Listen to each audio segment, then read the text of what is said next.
TNPSC போட்டித் தேர்வுக்கு படிக்கின்ற மாணவர்கள் அனைவருக்கும் வணக்கம்.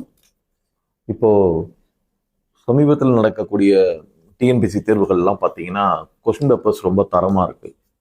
அதுவும் last group 2A main question papers பார்த்ததுக்கு பிறகு அதுவும் குறிப்பாக தமிழ் ஆப்ஷன் போட்ட மாணவர்கள்லாம் ரொம்பவே பயந்து போயிருக்கிறீங்க. கொஸ்டின் பேப்பர்ஸ் ரொம்ப டஃப்பாக இருக்குது அப்படின்னு சொல்லிட்டு இதாக இருக்குது. இதனால் மாணவர்களுக்குள்ள ஒரு பய உணர்வு, அச்ச உணர்வு, அவநம்பிக்கை போன்ற உணர்வுகள் ஏற்பட்டிருக்கு. அதை அது அவசியமற்றது, அதுக்காக பார்த்து பயப்பட வேண்டாம் அப்படின்றதுக்காக தான் இந்த வீடியோ பதிவு. அதனால் மாணவர்கள், போட்டித் தேர்வு மாணவர்கள் அனைவரும் பாருங்கள். பார்த்தீங்கன்னா உங்களுக்குள்ள ஒரு நம்பிக்கை கிடைக்கும். ஒரு தளர்வு மனப்பான்மையில் இருக்கக்கூடியவர்கள், அவநம்பிக்கை மனப்பான்மையில் இருக்கக்கூடியவர்களுக்கு ஒரு உற்சாகம் கண்டிப்பாக கிடைக்கும், நம்பிக்கை கிடைக்கும் அப்படின்றதுக்காக தான் இந்த வீடியோவை போகிறோம். அதனால் இந்த வீடியோவை முழுமையாக பார்க்கும்போது உங்களுக்குள்ள ஒரு கண்டிப்பாக ஒரு கான்ஃபிடென்ட் லெவல் கிடைக்கும் அப்படின்றது தான் நான் சொல்ல வரது இது. சரியா? அதனால் பார்த்தீங்கன்னா இப்போ உண்மைதான், டிஎன்பிஎஸ்சியுடைய கொஸ்டின் பேப்பர் ஆண்டுக்கு ஆண்டு ஒவ்வொரு தேர்வுக்கு தேர்வு நிறைய ஸ்டாண்டர்ட் ஆகுது. கொஸ்டின் பேப்பர்ஸை ஸ்டாண்டர்ட் பண்ணுறாங்க. But at the same time இப்போ நியூ சிலபஸ் கொடுத்துருக்காங்க. அந்த நியூ சிலபஸ் படி பார்த்தீங்கன்னா நிறைய இதை குறைச்சும் இருக்காங்க, நிறைய டாபிக்ஸை குறைச்சும் இருக்காங்க. நீங்கள் என்ன பண்ணணும், அந்த நியூ சிலபஸை முதல்ல தரவு பண்ணுறதுக்கு இதாக இருக்கணும். நீங்கள் உங்களுடைய ப்ரிப்ரேஷனை ரொம்ப ஸ்ட்ராங் பண்ணிக்கிட்டீங்க, ரொம்ப டெப்தன் பண்ணிக்கிட்டீங்க, ரொம்ப ஸ்டாண்டர்ட் பண்ணிக்கிட்டீங்க அப்படின்னு சொன்னால் கொஸ்டின் பேப்பர்ஸ் எவ்வளோ கஷ்டமாக வந்தாலும் நமக்கு அதை பற்றி கவலை இல்லை. நம்மளால் ஒரு நல்ல போட்டித் தேர்வு மாணவர் நல்ல ஹார்ட் ஒர்க் பண்ணுறாரு, மாறுகின்ற அந்த சிலபஸுக்கு ஏற்ற மாதிரி தனது ப்ரிப்ரேஷனையும் மாற்றிக்கொண்டு அவர் நல்ல டெப்த்தாக படிச்சிருக்கிறாரு. அவர் ஏதோ ஒரு போட்டித் தேர்வு பயிற்சி மையங்களில் சேர்ந்திருக்காரு, இல்லை எங்கேயோ ஒரு டெஸ்ட்டு, ஆன்லைன் டெஸ்ட்டோ எங்கேயோ ஒரு இடத்துல எழுதுறாரு. அந்த டெஸ்ட்டில் அவர் எபவ் 85% அல்லது 90% தொடர்ந்து அந்த தேர்வுகளில் எடுக்கிறாருன்னு சொன்னால் அவர் நிச்சயமாக வெற்றி பெறுவார். அதில் எந்த மாற்று கருத்தும் கிடையாது கண்டிப்பாக. அதனால் நீங்கள் உங்களுடைய மாதிரி தேர்வுகளை நிறைய எழுதி பார்க்குறீங்க. அந்த மாதிரி தேர்வுகளில் நீங்கள் ஒரு 90%, 85+ அந்த மாதிரி பர்சன்டேஜில் அல்லது 90% எபோவ் 95% இருந்தீங்கன்னா கண்டிப்பாக நீங்கள் தமிழ்நாடு லெவலில் நல்ல ரேங்க் ஹோல்டராகவே பாஸ் பண்ண முடியும்.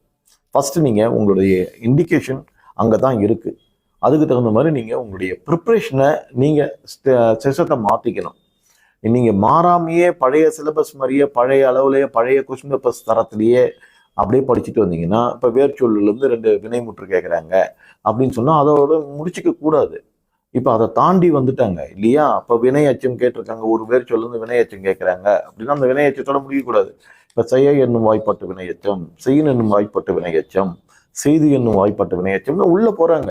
அதுதான், அதுக்கு டெப்த்துக்கு நீங்கள் போகணும். அப்போ உடன்பாட்டு வினையச்சம், எதிர்மறை வினையச்சம், இந்த மாதிரியான டைப்ஸ் ஆஃப் இதை நீங்கள் டெப்த்தாக உள்ளே போகணும். உள்ளே போய் படிக்கும்போது கண்டிப்பாக உங்களுக்கு வெற்றி கிடைக்கும். இந்த மாதிரி ஒவ்வொரு டாப்பிக்கும், அது போத் ஜிகேவாக இருந்தாலும் சரி, தமிழாக இருந்தாலும் சரி, நீங்கள் உங்களுடைய ப்ரிப்ரேஷனை ரொம்ப ஸ்ட்ராங்காகவும் டெப்த்தாகவும் உள்ளே கொண்டு போகும்போது உங்களை தாண்டி வெற்றி எங்கேயும் போயிடாது. ஸோ அப்போ என்ன பண்ணணும், டைம் ஸ்பெண்ட் பண்ணுங்கள், நிறைய டைம் ஸ்பெண்ட் பண்ணுங்கள்.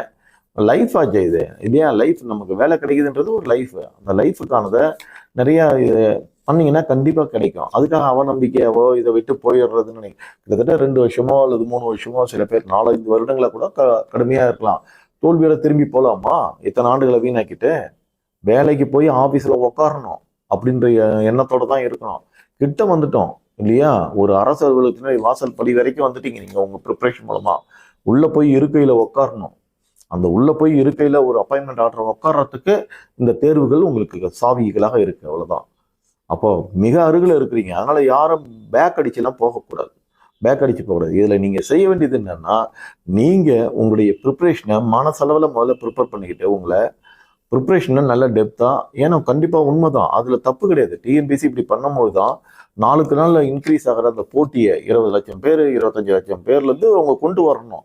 நல்ல தரமான மாணவர்களை கொண்டு வரணும். நம்ம அப்போ நீங்களும் தரமாக தான் படிக்கணும் இல்லையா? அதனால் அதை நல்லா புரிஞ்சுங்க. இந்த மாதிரி பண்ணும்பொழுது கான்ஃபிடென்ட் லெவலோட நல்ல ஹார்ட் ஒர்க்காக கன்சிஸ்டண்ட்டாக ரொம்ப நாளாக கன்சிஸ்டண்ட்டாக படிக்கிறவங்களுக்கு இது போன்ற கடினமான தேர்வு தாள்கள் கண்டிப்பாக அவர்களுக்கு வெற்றியை தரும்.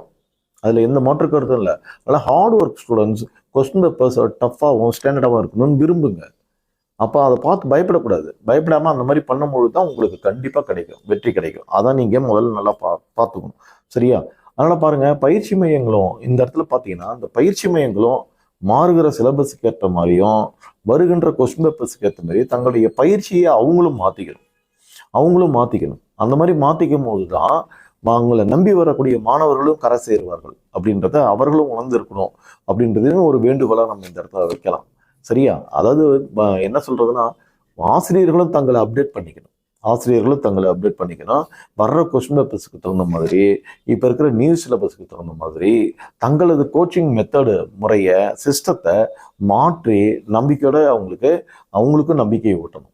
ஏன்னா ஒவ்வொரு மாணவர்களும் ஒரு நம்பிக்கையை வைத்து தான் அந்த பயிற்சி மையத்தை நோக்கி வராங்க. அவருடைய நம்பிக்கை வீண் போகாத அளவுக்கு அவருடைய வாழ்க்கையை நம்பி நம்மகிட்ட ஒப்படைக்கிறாங்க. அந்த பொறுப்புணர்வோட நீங்க ஆசிரியர்கள் நடந்து கொள்ளும் பொழுது, நல்ல பொறுப்புணர்வோட படிக்கக்கூடிய மாணவர்கள், பொறுப்புணர்வோட நடத்தக்கூடிய ஆசிரியர்கள் 2 பேரும் சேரும்போது அங்க ஒரு நல்ல கெமிக்கல் ரியாக்ஷன்ஸ் கிடைக்கும். அதனுடைய விளைபொருள் கண்டிப்பா வெற்றியா தான் இருக்கும். கண்டிப்பா அது ஒரு வெற்றியா அமையும். ஸோ அதனால மாணவர்கள் சேருவதற்கு முன்னாடி இது போன்ற நல்ல தரமான பயிற்சி மையங்களையும் பார்க்கலாம். அதுதான் ஃபர்ஸ்ட் ஸ்டெப்ஸ் உங்களுடைய வெற்றிக்கு. அதனால விளம்பரங்களால நீங்க பார்க்கக்கூடாது. விளம்பரங்களை பார்த்து இது பண்ணாம பல பேர்கிட்ட விசாரிங்க. சேர்றதுக்கு முன்னாடி பல பேர் அங்கே ஏற்கனவே படிச்சிருப்பாங்க, அல்லது அந்த சுற்றுவட்டத்தில் இருப்பாங்க. கூகுளில் சர்ச் பண்ணுங்க. பல இடங்கள்ல இந்த மாதிரி பல தடவை பல முறை பல பேர்கிட்ட விசாரிச்சுட்டு அந்த இதை தரமானதுன்னு அங்கே போய் சேருங்க. விளம்பரங்கள் எல்லாம் விட்டில் பூச்சிகளாக மாணவர்கள் விழக்கூடாது. அந்த மாதிரி விழாம நல்ல கரெக்டான தரமான பயிற்சி மையத்தை பார்த்து தரமான ஆசிரியர்கள்ட்ட போனீங்கன்னா கண்டிப்பாக கிடைக்கும். அதாவது வேலை இல்லாத மாணவர்களுக்கு இந்த போன்ற பயிற்சி மையங்கள் வேடந்தாங்களாக தான் இருக்கணும், வேடம் தாங்கிகளாக இருக்கக்கூடாது அப்படின்றதையும் இந்த வீடியோ மூலமாக சொல்லிக்கிறேன். கண்டிப்பாக நீங்கள் நல்லா சொல்லித்தரும் போது நல்ல மாணவர்கள் வர்றாங்க அப்படின்னா, நல்ல ஆசிரியர்கள் இருக்காங்க, நல்ல பயிற்சி மையம் அப்படின்னா அங்கே வெற்றின்றது கிட்டாமலா போயிடும். வெற்றியை தவிர அங்கே வேற என்ன விளைஞ்சிரும்னு நீங்கள் நினைக்கிறீங்க? கண்டிப்பாக வெற்றி கிடைக்கும். அதனால போட்டித் தேர்வு மாணவர்கள் இப்போ இருக்கிற களத்தை பார்த்து பயப்படக்கூடாது அப்படின்றத மீண்டும் வலியுறுத்தி சொல்கிறேன். டெப்த்தாக படிங்க. இப்போ சிஸ்டத்தை மாற்றிட்டாங்க. முதல்ல கரண்ட் அஃபேர்ஸ் நிறைய கொடுத்தாங்க. இப்போ அந்தந்த டாப்பிக்கில் கரண்ட் ஈவெண்ட்ஸ்னு கொண்டு வந்துட்டாங்க. அப்போ அந்தந்த டாபிக் படிக்கும் போது அந்தந்த டாப்பிக்கில் வர்றதை படிச்சுங்க. இப்போ எக்கனாமிக்ஸ் இருக்குது அப்படின்னு சொன்னால், இப்போ பட்ஜெட் 25-26க்கான பட்ஜெட்டுடைய சேலரி ஃபீச்சர்ஸ் எல்லாம் படிங்க. எம்எஸ்எம்இனா என்னென்ன அப்ரிவேஷன்ஸ் படிங்க இல்லையா? ஒவ்வொரு நிறைய ஸ்கீம்ஸ் அதில் கொண்டு வராங்க. என்னென்ன ஸ்கீம்ஸ் கொடுத்துருக்குறாங்கன்னு பாருங்க. எல்லாரும் என்ன அப்படியே மேலோட்டமாக படிக்கிறதெல்லாம் என்ன படிக்கிறாங்க, வருமான வரியினுடைய உச்சவரம் என்ன அப்படின்னு அது வரும். பேசிக்காக படிக்கிறவங்க அப்படி படிக்கட்டும். இது போன்ற இப்போ இருக்கிற டிஎன்பிசியுடைய தரத்துக்கு நீங்கள் உள்ளே போகணும் அப்படின்னு சொன்னால் நிறைய அட்டாமிக் நியூ ரியாக்டரை உருவாக்கியிருக்கிறாங்க இல்லையா? அது போன்ற இது எம்எஸ்எம்இனுடைய சீடிங்ஸை இன்க்ரீஸ் பண்ணியிருக்கிறாங்க. அப்புறம் பெண்கள் மற்றும் குழந்தைகளுக்கான திட்டங்களை அதில் இது பண்ணியிருக்காங்க. ஜல்ஜீவன் திட்டத்துக்கு நிறைய ஒதுக்கீடு செய்திருக்கிறாங்க இல்லையா? கிருஷி தான் பிஎம் ஜன்தன் அப்படின்றது ஒரு ஸ்கீம்ஸ் கொண்டு வந்திருக்காங்க. கிசான் அட்டையினுடைய இதை இன்க்ரீஸ் பண்ணியிருக்காங்க. இது போன்று இருக்க உதான் திட்டத்தில் நிறைய மாற்றங்கள் கொடுக்குறாங்க. இப்படி ஸ்கீம் வைஸ் நீங்கள் பட்ஜெட்டை படிக்கும் பொழுது நல்ல ஒரு டெப்தான நாலேஜ் கிடைக்கும். அப்போ ஏன்னா இப்போ டிஎன்பிசி இப்படி இருக்காங்க. ஸோ இதுக்கு தகுந்த மாதிரி நீங்கள் அந்த பட்ஜெட்டினுடைய ப்ரிப்ரேஷன் அப்படி பண்ணும்பொழுது கண்டிப்பாக இது இருக்கும். ஒரு மாடலுக்கு ஒரு உதாரணம் சொல்கிறேன். இது போல் ஈச் அண்ட் எவ்ரி டாப்பிக்கை கண்டிப்பாக நல்லா படிங்க. இதில் பாருங்கள், இப்போ சிலபஸ் படி பார்த்தீங்கன்னா சயின்ஸுக்கு ஒரு 5 கேள்வி கேட்டிருக்காங்க, ஜியாகிரபிக்கு ஒரு 5 கேள்வி கேட்டிருக்காங்க. இப்போ போட்டித் தேர்வு மாணவர்கள் என்ன பண்ண போகிறாங்க அப்படின்னு பார்த்தீங்கன்னா, இந்த 2 டாபிக் 5 கேள்வி தானே விட்டுற போகிறாங்க. விட்டுட்டு மற்ற டாபிக்லாம் நல்லா படிச்சுட்டு வர போகிறாங்க. தமிழ் படிச்சுக்குவாங்க, பார்த்தீங்கன்னா கான்ஸ்டியூஷன் நிறைய கேள்வி வருது, அதை படிச்சுக்குவாங்க. எக்கனாமிக்ஸ் படிச்சுக்குவாங்க, ஹிஸ்ட்ரி, நேஷனல் மூமெண்ட்டை படிச்சுக்குவாங்க. இந்த 5 கேள்வியை விட்டுருவாங்க. நல்லா பாருங்கள், இதில் ஒரு 5 கேள்வி, இதில் ஒரு 5 கேள்வி, 10 கேள்வி இருக்குது. இந்த 10க்கு 7 கேள்வி வாங்கணும், 7, 8 அடிக்கணும். இந்த 7, 8 அவங்க மிஸ் பண்ணுவாங்க.